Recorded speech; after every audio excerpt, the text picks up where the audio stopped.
நேயர்களுக்கு வணக்கம். மிகப்பெரும் ஆளுமைகள் எல்லாம் சந்திச்சு நம்ம பேசிட்டு இருக்கோம். அவங்க கிட்ட ரைஸுக்கும் அவங்களுக்குமான தொடர்பு பத்தியும் அவங்களோட தொழிலை பத்தியும் நிறைய விஷயங்கள் கேட்டு தெரிஞ்சிட்டு இருக்கோம். அந்த விதத்துல இப்ப நம்ம யாரை சந்திக்க போறோம் அப்படின்னு பாத்தீங்கன்னா doctor Graham, head of operations Euro Exim bank.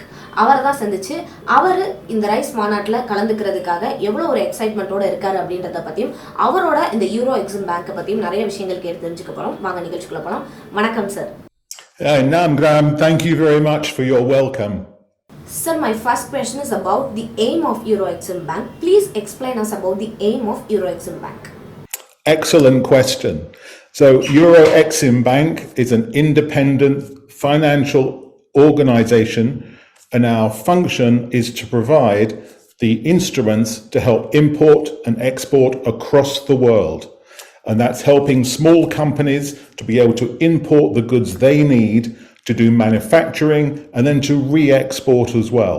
So we're moving and assisting buyers across the globe to be able to do business more effectively, to do it efficiently, to do it with financial confidence across the globe. Sir, Euro Exim Bank is holding a Class A FSRA international license. How it is feeling? How it is feeling to hold an international certification, sir? How do we feel? Well, we have the Class A license enables us to do regulated bank activity because we are authorized, supervised, and so regulated by a very strong authority within the financial community. And that means that gives us confidence to be able to issue our instruments, which are regulated instruments like performance bonds and guarantees, letters of credit and standbys to companies to enable them to do international trade.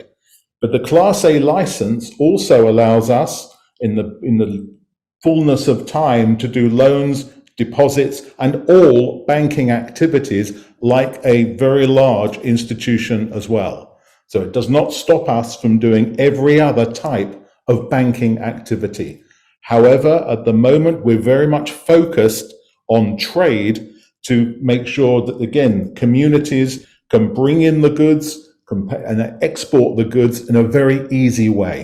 Sir, what are the functions and protocols you need to follow to get this Class A international license, sir? Please explain about that. Well, certainly the first thing we needed to do was show capital adequacy, that we had our balance sheet, that's the money we had within the bank, sufficient to make sure we could do that business. Because if we take a guarantee, we need to be able to cover the risk. So it's important to understand that our bank has those data and those financial requirements in place, but also that we are able to do those activities, but we deal very much with the small to medium type of companies. We're dealing with the SMEs. And we know, for example, in the Tamil area within India, there are something like 2 million companies who are of that size, looking to perhaps import, looking to export, to serve a population of nearly 70 million people. I mean, this is really, our organization is really not looking at an infrastructure project. We don't build or provide the funds for roads or rail or a port. What we're doing is helping smaller businesses, and they are driving the economy. That's the really important point, that they are the ones who are actually creating wealth, bringing financial inclusion, and making sure that the goods are brought in at a price people can afford. So that's what the license enables us to do from the FSRA.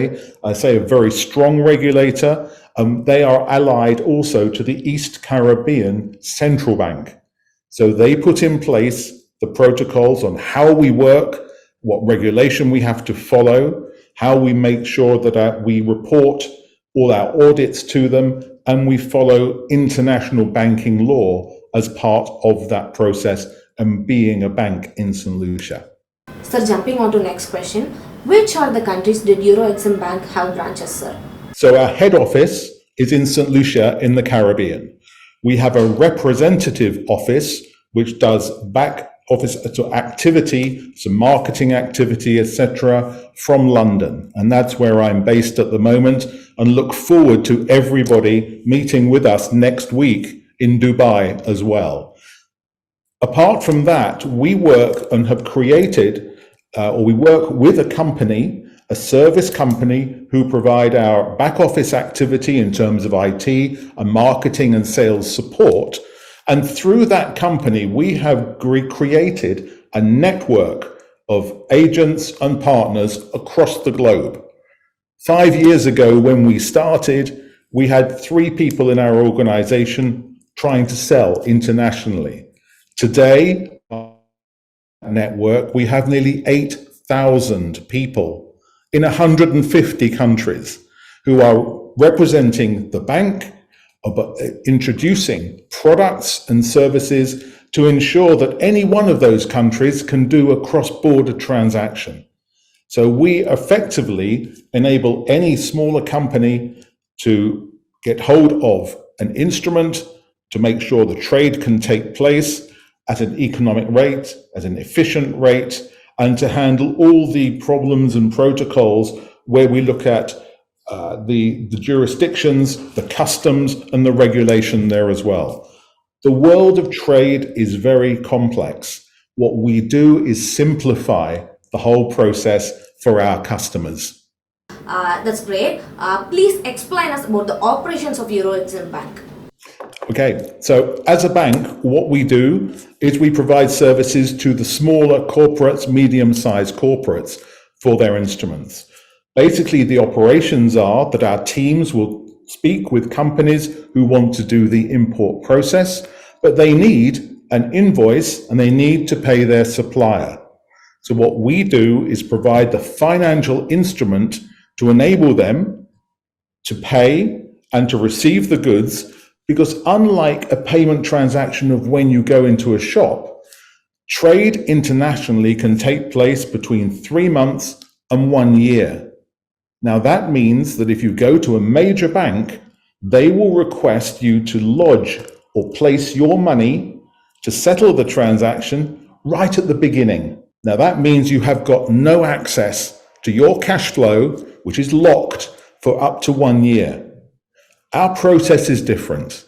What we are able to do is, because of the way that we work, that the settlement, when that's made, is at the time that we pass ownership of the goods and services to that particular individual company. Their cash flow is not locked. They can do multiple transactions. But we know that cash flow is the lifeblood of business. With no cash flow, there's no business. What we do is enable companies not to have to put their money in one place and lock it, but to be able to do other trades as well. And then we look at settlement taking place later.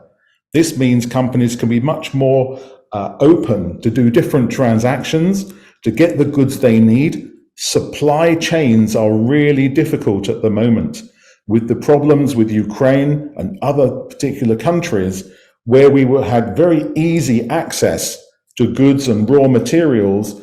Things are getting much more complex. So companies are looking at different places to get that. And that means you need instruments, the letter of credit, the standby, or the performance bond or guarantee, to ensure you can get the goods at the right time, at the right price, in the right place as well. So it's really important to understand that we are perhaps unique in our business model to enable those companies to take effect and get the right goods at the right time. Sir, beautifully explained, sir. You are a member of CAB, Caribbean Association of Bank. How are you feeling about it? Well, we're very, very confident about what's happening there. I was at the Caribbean Association of Banks meeting last week. We made a major presentation at that event. We were also featured on the radio station of Jamaica, because there are many islands that make up the Caribbean region. All of them have a particular problem, and that is their exports are much, much lower than their imports. There's a huge trade gap with all of the islands there on a ratio of 5 to 1. So they are importing 5 times more than they export. They were really hit recently with COVID because their major export is tourism, and it's only now coming back as well. So the conference was a great opportunity to meet with the representatives of all the islands to see how we can provide a service that gives them a much better way of doing import to those countries at a cheaper price, because everything needs to be shipped to those islands, but also finding ways to get more financial inclusion for people as well. Some are very poor islands, so we needed to find a way to ensure we have the instruments in place, we don't lock the cash flow, because many banks in those countries only look at the domestic market. They don't want to lend to an institution to do international trade. And again, we can assist them by our business model, helping out with how we do the issuance of our instruments. What are the advantages you got through CAB, sir? Advantage for us, well, certainly we're one of the international banks, but we're a very domestic bank within St. Lucia. We don't do business really inside the country. Our business takes place outside. But the Caribbean region is also a gateway for South America and the gateway to North America. And there are goods and services very specific to those islands where we can assist in order to, again, get the right business model, the right pricing, to help those customers move those goods either outbound or to make it easier, more efficient to import as well.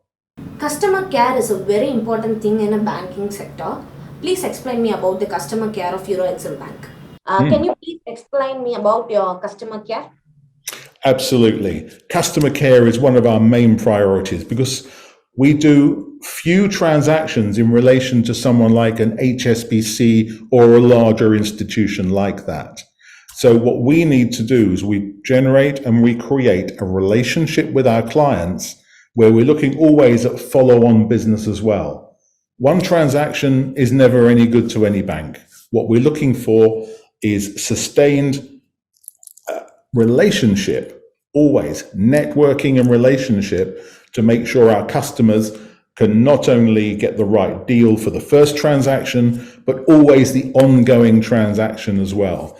There is a saying which says, when you get a customer, keep the customer.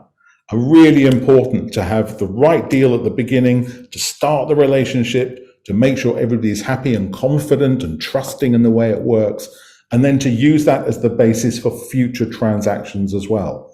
And that means we can increase the value of those transactions and look at, and if the risk factors are reducing, we can do higher value, we can do different types of goods, etc. within the instruments. Sir, please explain me about the benefits which business people can get through Euro Exim Bank, sir. Okay, so look at the number of things. First of all, we standardize our process. It's very, very simple. We publish our rates, just make it very, very obviously simple on how we operate.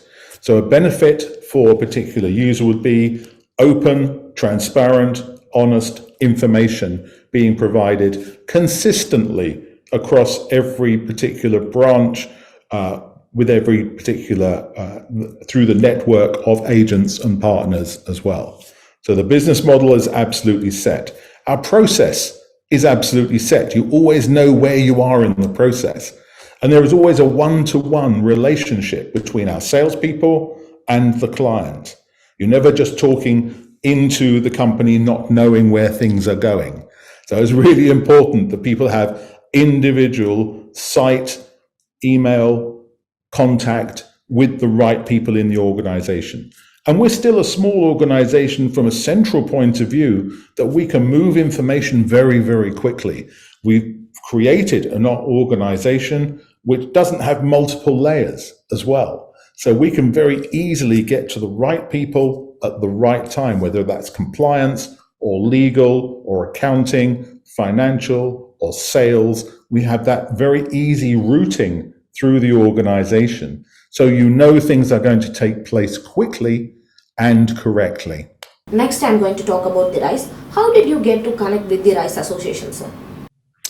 Okay, I might defer this question to Mr. Senthil at this point because he is based in Tamil Nadu, and also a number of our salespeople have been speaking with companies who are very much involved in this entrepreneurial rise in order to get the region very much more effective in the way it does its business, how it gets its the goods and services, looking at health, education, and tourism, looking at the way we can, in, say, construction, import of raw materials, how we have many women in our organization as well. So from a diversity point of view, we're very much on board with that.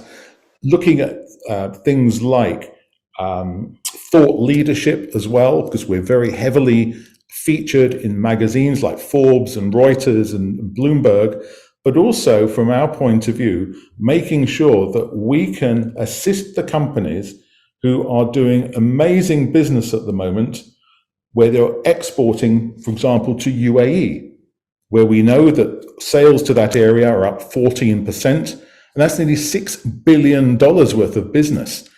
And it's being generated by the Tamil community. A lot of that is coming directly from the businesses that we would like to be in contact with, and we already have contact through that. I would say we're offering the solutions which can make it very much more effective in the long term to be able to tackle and relieve some of the challenges which are coming at the moment with international business. But I think the other real issue is this: we have internally very much an ethos of collaboration, sharing prosperity, creating wealth, democracy, working according to the law. And also, this is exactly following the particular line, and this is the desire of the RISE organization: entrepreneurs, professionals, and enthusiasts. And that's exactly what we are in trade: enthusiastic, professional, and we look at helping the entrepreneurs to realize their aspirations as well. You're going to participate in the RISE Gulf Conference. What are the things you're expecting, sir? First of all, networking. We always want to be in the forefront and in front of as many people as possible to raise awareness for our organization, but also to give them a really good overview of how we can affect their business and create a partnership with them. So the partnership is really key to the whole thing. And I think business networking for all of us is also a lifeblood of business. You can't have one person who is the only customer you have. Well, you need many, many different clients. And again, our business model looks at providing the services so we can do the cross-border transactions for many different types of goods, as long as they are obviously not sanctioned, or if they're not dual-use goods, or the particular problem with the import or restrictions, then of course we are very much hoping that we can provide that instrument at the right time, again, the right price, the right place, to make sure trade can flow very, very quickly. So we're there, we're a diamond sponsor, as I understand. We're there, we're presenting on Thursday as well. And our real ambition is to meet as many people as possible, present our solutions, and to be in a relationship where we are able to provide our goods and services to as many as possible. How was it feeling to sponsor a global event like this? We do a number of international events, and I have been privileged to speak at a number of major events, including Financial Times, Forbes magazine, etc., and CBS News. Those are slightly different because they are very much Zoom related. Here we'll have the opportunity again to meet in person. Being on Zoom is fine, but it's just the three of us on Zoom. Well, the important thing here is that we're going to physically meet the people, describe our service, shake a hand, see the people involved. And by doing that, it's all about building the confidence and trust. And then we'll look at proof of concept to see how we can work with clients in difficult situations, challenging times at the moment, to ensure that we expand our business. They get the comfort they need, they get the goods in at the right price, and we again build a long-term relationship. Last question, a piece of advice to young entrepreneurs. Entrepreneurs, well, in India at the moment, 90% of people are entrepreneurs. It's the highest number in any country, anywhere in the world, where people are looking at ways of doing business because we need to build wealth everywhere. For entrepreneurs, my advice would be the following. You don't make profit in your first year. It very rarely happens you do that. What you must do, though, is, again, build these relationships, find out where the critical points are, and provide a service, find a customer, keep the customer. Really important. It's not a one-time transaction. It's really about getting or finding that business niche, that particular part of business that differentiates you, your unique selling point, that then gives you the advantage over many, many other organizations, that you become the point where everybody wants to come. So instead of selling, people are buying your service. It's a different way of working. So you're, in fact, helping buyers to do that. You don't have to necessarily sell. And that's what the entrepreneurial thing is all about, providing confidence to the individuals who want to use a service, again, at the right price. And also, things don't happen overnight. Things take a while to actually build. The point is, reputation takes years to build and a day to kill. So it's really important that reputation, you build, you experiment, you make sure that the process is correct, you stick to process, and then you can build the relationships, networking as well. And the event is a great example of that. So with 1,000 people or so expected, we think we're going to be very busy. And I really think this is a great opportunity, especially as the region is so heavily dependent. So the UAE and India, very, very much linked together. And what we're doing, again, is providing a stronger link than there was before. So for any entrepreneur, I would say, be careful at the beginning, just make sure the business model is right and that the continued networking is really important for that. Thank you so much, Mr. Graham, for spending your valuable time with us. Thank you for giving us this interview. Thank you very much indeed. Look forward to next week in Dubai.